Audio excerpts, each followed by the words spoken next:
Journalism was just better in the 1940s than today. You see, I study the 1940s United States from a cultural and political standpoint. It's a hobby of mine. I need better hobbies. The period was extremely dynamic. We had many changes in a short period of time. The U.S. went from being a great power to a superpower. New technologies were developed. The country urbanized. Media changed dramatically. Truly, that decade decided what it meant to be an American more than any other. I could talk endlessly about the 40s, but today I want to specifically talk about journalism of that era. As part of my studies, I have read countless newspapers and magazines. I have listened to and watched countless hours of radio programs and early television, which is really cool. One thing that stands out is how different journalism was back then. You see, in the 40s, there was an obligation on the news to be informative.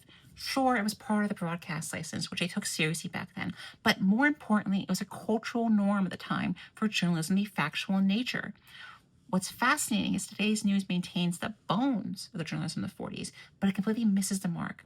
Just like today, they bring on politicians in order to question them. And just like today, there'd be panels where journalists would discuss a particular issue. However, these panels would only include experts, professors of history, lawyers, scientists, chemists, any expert you can imagine. They would never include a politician or a politician surrogate onto these panels unless they had something to add in terms of expertise.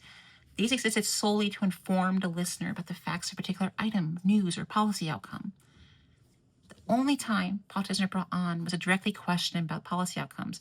And if they ever tried to veer into feelings or bias, the journalist would stop, act as an unbiased moderator, and tell them, no, we're focusing on policy outcomes. They didn't care about partisanship. They didn't care if you were Republican or Democrat. All they cared about was policy and what the outcomes would be. Meet the Press was originally presented as a 30-minute press conference where a single guest, usually a government official, and a panel of questioners, usually journalists, would grill him. They would ask the government official pointed questions. They would demand policy outcomes. They must be rooted in facts. If a claim was made, they would demand evidence. Political bias was not allowed. Political narratives were not allowed. If a journalist wanted to know something, they would consult an expert in the field. If a politician said something, they would fact check it. We need to bring this back. Our news is no longer news. It's just partisan slop.